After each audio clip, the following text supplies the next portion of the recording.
पहली बार एनसीटीई से मान्यता प्राप्त बिहार विद्यालय परीक्षा समिति से संबद्धता प्रदत्त सरकारी तथा निजी शिक्षक प्रशिक्षण संस्थानों में ऑनलाइन के माध्यम से परीक्षा और ऑनलाइन के ही माध्यम से नामांकन की प्रक्रिया जारी की जा रही है।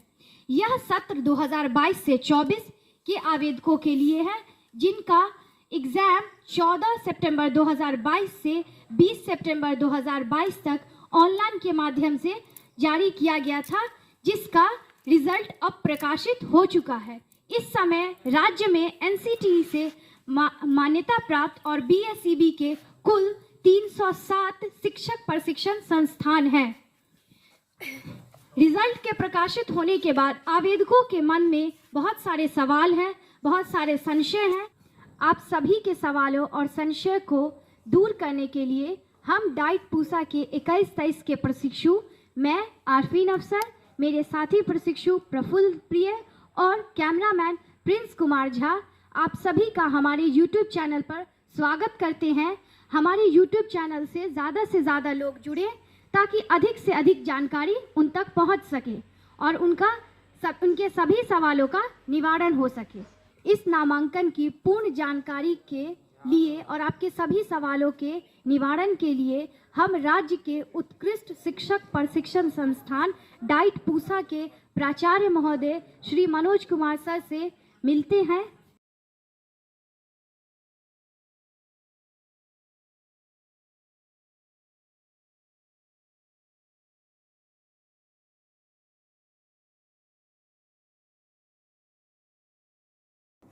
सर, जैसा कि आप जानते हैं कि राज्य में पहली बार ऑनलाइन के माध्यम से परीक्षा और ऑनलाइन माध्यम से ही नामांकन की प्रक्रिया जारी की गई है, जिसके लिए आवेदकों के मन में बहुत उत्सुकता है, बहुत सवाल है, बहुत सारे संशय हैं।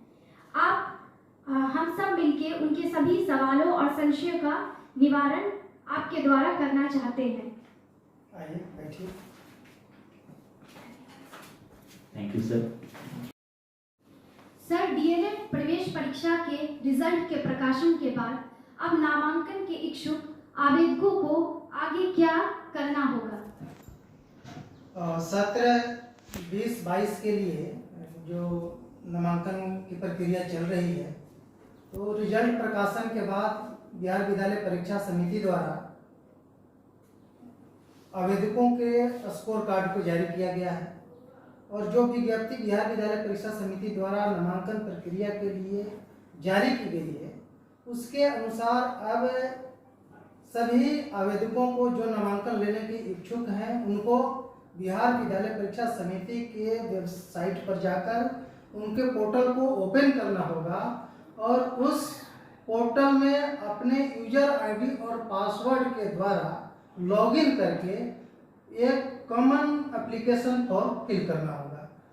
इस प्रक्रिया के दौरान पोर्टल पर आवेदकों के यूजर आईडी और पासवर्ड की मांग की जाएगी, जिसमें जो आवेदक हैं उनके रोल नंबर, उनके यूजर आईडी होंगे और उनका डेट ऑफ बर्थ यानी कि जन्म तिथि, उनका पासवर्ड होगा।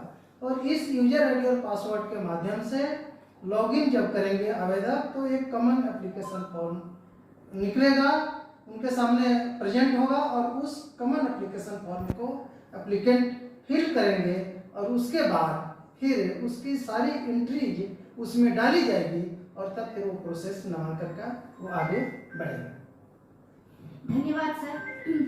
हमारा अगला प्रश्न, ऑनलाइन अप्लाई करने की तिथियां क्या हैं? बिहार विद्यालय परीक्षा समिति द्वारा जो विज्ञप्ति जारी की गई है, उनके अनुसार एप्लीकेशन लॉगिन होने के बाद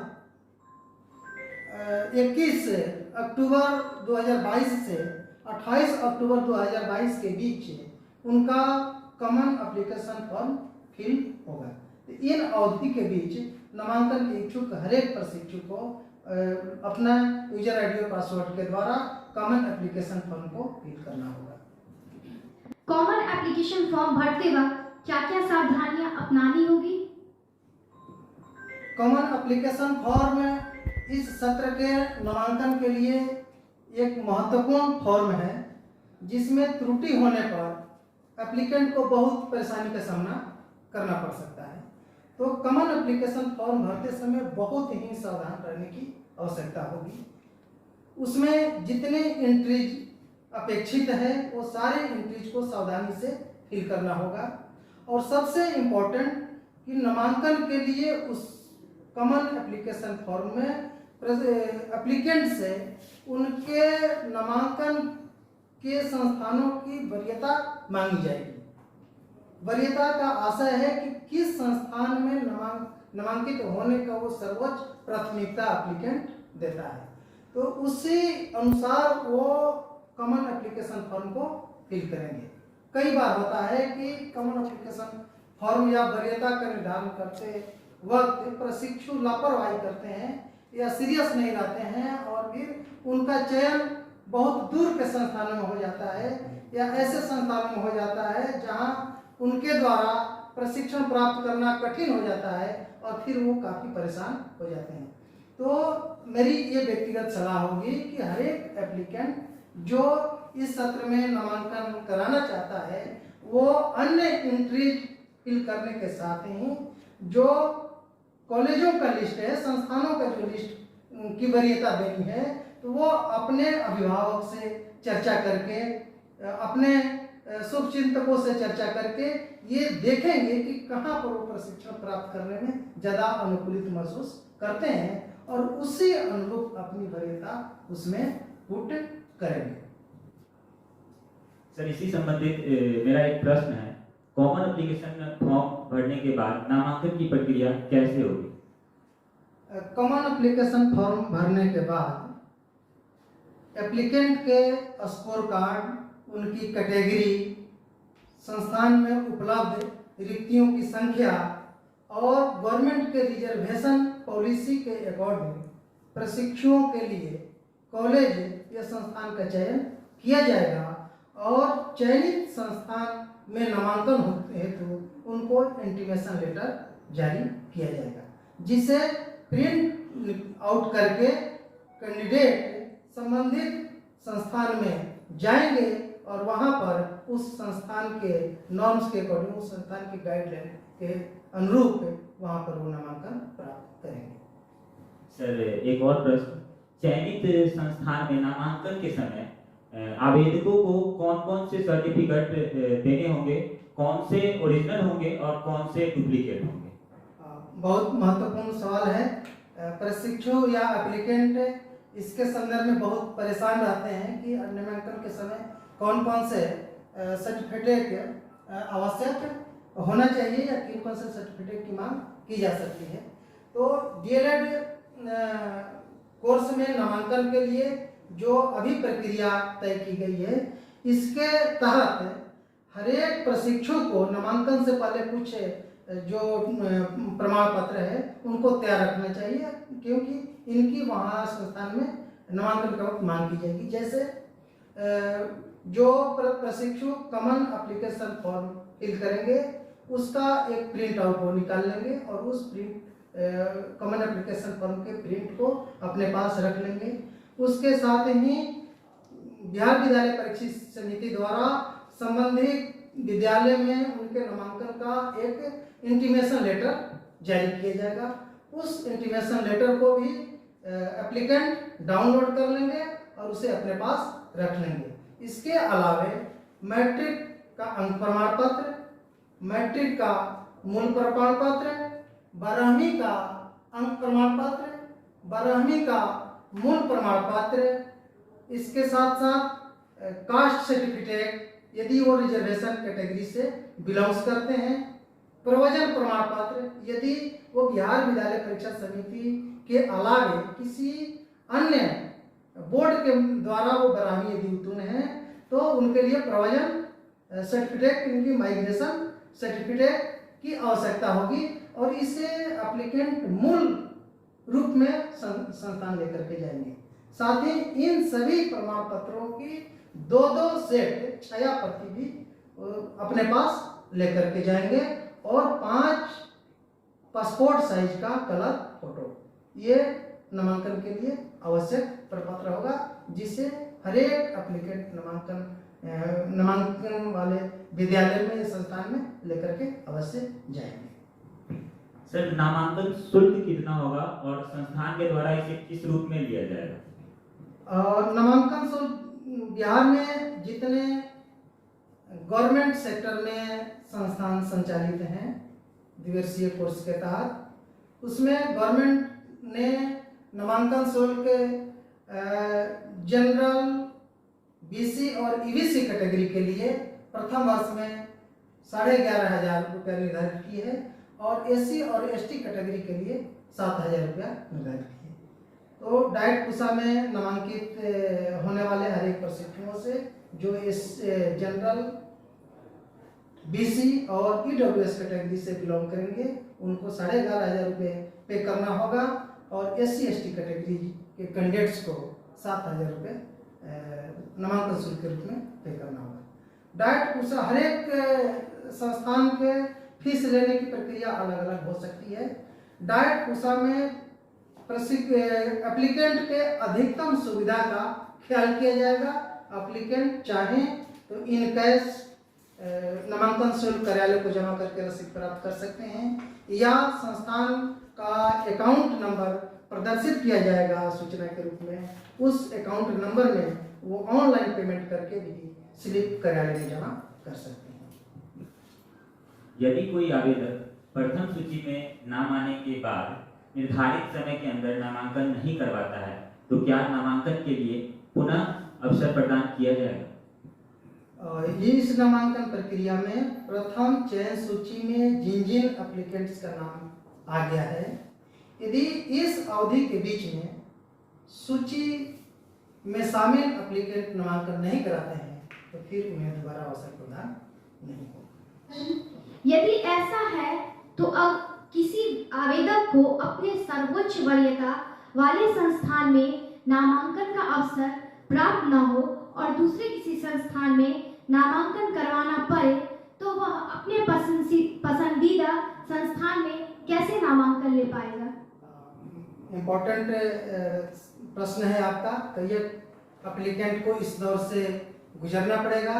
बहुत बार बच्चे नामांकन कराने को बाध्य हो जाते हैं, भले वो उनका पसंदीदा कॉलेज ना हो, पसंदीदा संस्थान ना हो। तो बिहार विद्यालय परीक्षा समिति के द्वारा वैसे एप्लीकेंट्स के संदर्भ में भी विमर्श चिंतन किया गया है और उनके लिए भी बहुत अच्छा प्रावधान रखा गया है। किसी भी चयन सूची में नाम आने के बाद जिस संस्थान के लिए वो कोई एप्लीकेंट चयनित होता है तो उसे उस चयनित संस्थान में अपना नामांकन करा लेना चाहिए। उसके बाद नामांकन कराते हैं और इस सूची में किसी एप्लीकेंट का प्रथम वरीयता वाला संस्थान यदि नहीं मिला, तीसरे या चौथे वरीयता का संस्थान यदि प्राप्त हो जाता है तो जो संस्थान उसे प्राप्त हुआ वहां पर वो नामांकन कराएंगे और नामांकन कराने के तुरंत बाद वो पुनः अपने यूजर आईडी और पासवर्ड का उपयोग करके बिहार विद्यालय परीक्षा समिति के साइट पर लॉगिन करेंगे और वहां एक ऑप्शन देगा स्लाइड अप। उस स्लाइड अप को क्लिक करके उसमें फिर अपने को बेहतर संस्थान में जाने हेतु एक फिलअप करेंगे, अपने डिटेल्स को फिलअप करेंगे। जब अगली सूची प्रकाशित होगी यानी कि दूसरी सूची जब प्रकाशित होगी तो इस एप्लीकेंट्स के वरीयता का भी वहां पर ख्याल रखा जाएगा और उस वरीयता वाले संस्थानों में उपलब्ध रिक्तियों के आधार पर इनका नामांकन वहां पर ट्रांसफर किया जा सकेगा। स्लाइड अप के माध्यम से किसी अन्य संस्थान में नामांकन के लिए नामांकन शुल्क भी जमा करना होगा? यदि किसी संस्थान में किसी एप्लीकेंट का नामांकन हो जाता है और स्लाइड अप के माध्यम से अगले चयन सूची में उनका चयन अन्य संस्थान के लिए भी हो जाता है तो एप्लीकेंट उस संस्थान में जहां अंतिम बार उनका चयन हुआ है वहां वो जाएंगे और वहां अपने सारे डॉक्यूमेंट्स प्रस्तुत करेंगे नामांकन समिति के समक्ष। लेकिन उस महाविद्यालय द्वारा उनसे कोई शुल्क नहीं लिया जाएगा। वहां केवल प्रमाण पत्र और पहले वाले संस्थान के रसीद के आधार पर वहां पर नामांकन उस एप्लीकेंट का नामांकन कर लिया जाएगा। वो संस्थान जहाँ बाद में नामांकन होगा वह पूर्व वाले संस्थान से उस प्रशिक्षु के नामांकन शुल्क को प्राप्त करेगा। यदि किसी आवेदक का प्रथम सूची में नामांकन हेतु चयन ही न हो पाए तो वह क्या करे? प्रथम चयन सूची से नामांकन न होने के दशा में एप्लीकेंट को प्रथम चयन सूची से नामांकन की अवधि यानी कि 10 से 16 की अवधि समाप्त होने के बाद अपने यूजर आईडी और पासवर्ड को ओपन करके अपने संबंधी डाटाज को फिर से रिशेड्यूल करना होगा, वरीयता में परिवर्तन करना होगा। कारण कि प्रथम चयन सूची से बहुत सारे संस्थानों में सीटें फुल हो सकती है, तो जो शेष संस्थान बचेंगे उनकी रिक्तियां साइट पर शो करी जाएगी, प्रदर्शित होगी। उन रिक्तियों के अनुसार वैसे एप्लीकेंट फिर वो अपने वरीयता का निर्धारण करेंगे और फिर उनके मेधायन के आधार पर, उनके स्कोर कार्ड के आधार पर अगले चयन सूची में उन पर विचार होगा। सर, इसी संबंधित एक प्रश्न, प्रथम, द्वितीय और तृतीय, अगर किसी भी चयन सूची में अगर आवेदक का नाम नहीं आता है तो इस स्थिति में आवेदक क्या करेंगे? ऐसी स्थिति उत्पन्न हो सकती है इसलिए कि एप्लीकेंट बहुत ज़्यादा है। अभी तक बिहार विद्यालय परीक्षा समिति द्वारा 3 चयन सूची प्रकाशित करने की विज्ञप्ति जारी की गई है। संभावना ऐसी हो सकती है कि इन तीनों चयन सूची से नामांकन न होने के पश्चात आगे भी चयन सूची जारी की जाए या फिर स्पॉट एडमिशन का प्रोसेस शुरू हो, लेकिन ये इसको आधिकारिक रूप से तब कहा जा सकेगा जब बिहार विद्यालय परीक्षा समिति इसके संदर्भ में कोई विज्ञप्ति जारी करती है। सर, डीएलएड में नामांकन के इच्छुक आवेदकों को डाइट पूसा के बारे में कुछ बताना चाहेंगे? डाइट पूसा भी इस राज्य का एक महत्वपूर्ण सरकारी और उत्कृष्ट शिक्षक प्रशिक्षण संस्थान है। डाइट पूसा अपने साथ कई विशेषताओं से समृद्ध है। जैसे इस शैक्षिक संस्थान का में पूर्णतः शैक्षिक और नैसर्गिक तथा कोलाहल मुक्त वातावरण उपलब्ध है। इस संस्थान का बहुत ही विशाल परिसर है। 4 एकड़ से भी ज़्यादा एरिया में ये संस्थान फैला हुआ है। इस संस्थान में विद्वान, दक्ष एवं प्रतिबद्ध प्रशिक्षक उपलब्ध हैं। सुविधा युक्त बालक तथा बालिका दोनों छात्रावास इस संस्थान में चल रहे हैं और दोनों छात्रावासों में मेस के संचालन यहाँ के प्रशिक्षुओं द्वारा सेल्फ मैनेजमेंट के तहत किया जा रहा है। नो प्रॉफिट नो लॉस के द्वारा प्रशिक्षु संस्थान में रह भी रहे हैं और मेस संचालन के तरीके भी सीख रहे हैं। साथ ही डाइट पूसा की बहुत ही उत्कृष्ट उपलब्धि एवं प्रतिष्ठा रही है। समयबद्ध यहाँ सदैव प्रशिक्षण प्राप्त होते रहा है। तो इस तरह से बहुत से उपलब्धियाँ इस संस्थान के साथ जुड़ी हुई है। तो इस आधार पर किसी भी एप्लीकेंट को यहाँ नामांकित होने पर प्राउड फील हो सकता है। सर, क्या डाइट पूसा के छात्रावास का शुल्क क्या है? यहाँ सुविधाएं क्या क्या है और क्या यहाँ सभी को रहना अनिवार्य है? डाइट पूसा में बालक और बालिका दोनों छात्रावास पूर्णतः सुविधाओं के साथ रन कर रहा है। छात्रावास में जो एक प्रशिक्षु के प्रशिक्षण के लिए आवश्यक सुविधाएं होनी चाहिए, जैसे उनके लिए बेड की व्यवस्था, पंखे की व्यवस्था, स्वच्छ पेयजल की व्यवस्था, विद्युत आपूर्ति की व्यवस्था, ये सारी व्यवस्थाएं दोनों छात्रावासों में उपलब्ध है। साथ ही प्रशिक्षुओं को वाईफाई की भी सुविधा प्राप्त होने वाली है। तो ये पूर्णतः सुविधाओं से लैस एक प्रशिक्षु के लिए जितनी न्यूनतम सुविधाएं होनी चाहिए वो उतनी सभी सुविधाएं इस डाइट पूसा के दोनों छात्रावासों में उपलब्ध है। रही बात छात्रावास के शुल्क की, तो गवर्नमेंट द्वारा, चूंकि ये शिक्षण संस्थान एक सरकारी शिक्षण प्रशिक्षण संस्थान है, इसलिए सरकार द्वारा निर्धारित 5,000 रुपया वार्षिक शुल्क प्रशिक्षुओं से प्रशिक्षुओं को करना होता है। 5,000 शुल्क छात्रावास में एक साल के लिए निर्धारित किया गया। अनिवार्यता प्रशिक्षु ये राज्य सरकार द्वारा जितने भी शिक्षक प्रशिक्षण संस्थान द्विवर्षीय संचालित किए जा रहे हैं, ये सभी प्रशिक्षण कोर्सेज आवासीय प्रशिक्षण है। इसलिए नामांकित सभी प्रशिक्षुओं को छात्रावास में रहने की अनिवार्यता है। सभी प्रशिक्षु छात्रावास में निश्चित रूप से रहेंगे और रह करके प्रशिक्षण को प्राप्त करेंगे। सर, आपसे इस नामांकन से संबंधित बहुत सारी जानकारियां प्राप्त हुई। आशा है इससे आवेदकों के मन में सभी संशयों का निदान हो पाएगा। सर, एक आखिरी सवाल अंत में पूछना चाहूंगा, क्या यह सभी सुविधाएं या सभी जानकारियां सिर्फ डाइट पूसा के लिए ही लागू होगा या राज्य के अन्य संस्थान में भी लागू होगी? डाइट पूसा एक गवर्नमेंट इंस्टीट्यूशन है, तो यहाँ पर जितने प्रावधान हैं कमोवेश ये सभी प्रावधान अन्य सरकारी संस्थानों में भी लागू होंगे। कुछ अलग प्रावधान स्थानीय स्तर पर उस संस्थान के नामांकन समिति या मैनेजमेंट कमेटी के द्वारा अलग निर्धारित किया जा सकता है, लेकिन जो अधिकतर जो प्रावधान है वो कॉमन है और ये सभी शिक्षक प्रशिक्षण संस्थानों में लागू होते हैं। सर, आखिरी सवाल मेरा ये है कि इस संस्थान में लगने वाले महत्वपूर्ण डॉक्यूमेंट की एक सूचीबद्ध तरीके से आप अगर लोगों को बता दें तो आवेदकों की काफ़ी मुश्किलें आसान हो सकती हैं। बिल्कुल, जो डॉक्यूमेंट्स नामांकन के लिए आवश्यक होंगे उनको सूची के रूप में इस तरह से इंगित किया जा सकता है, जैसे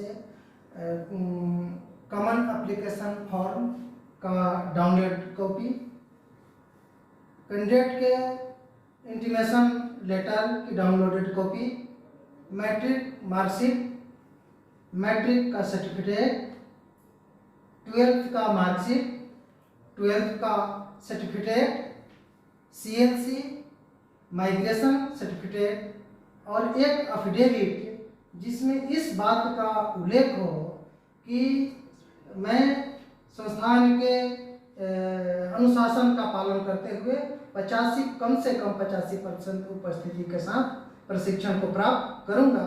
85% से कम उपस्थिति होने पर हमारा नामांकन रद्द कर दिया जाएगा। और इसके अलावा 5 फोटो, इतने प्रमाण पत्रों की डॉक्यूमेंट्स की आवश्यकता नामांकन के समय एक एप्लीकेंट की वो आवश्यक होगी। धन्यवाद सर। उम्मीद करती हूँ आवेदकों को इस वीडियो से काफ़ी लाभ पहुँचेगा। अपना कीमती वक्त देने के लिए पुनः धन्यवाद। तो ये थे हमारे डाइट पूसा के प्राचार्य महोदय श्री मनोज कुमार सर, जिन्होंने अपना कीमती वक्त हम सबको दिया, बहुत सारे लोगों के मन के सवालों को, उनके संशयों को दूर की, जिसके लिए हम सब सर के बहुत आभारी हैं। एक बार फिर से मैं अपने साथी प्रशिक्षु प्रफुल्ल प्रिय और कैमरामैन प्रिंस कुमार झा को धन्यवाद करती हूँ। आप सभी हमारे YouTube चैनल से जुड़ें ताकि आप सबों की बहुत सारी मुश्किलें आसान हो सके। और धन्यवाद। अंत में मैं आप सबको दीपावली और छठ के लिए बहुत बहुत शुभकामनाएं देती हूँ। धन्यवाद।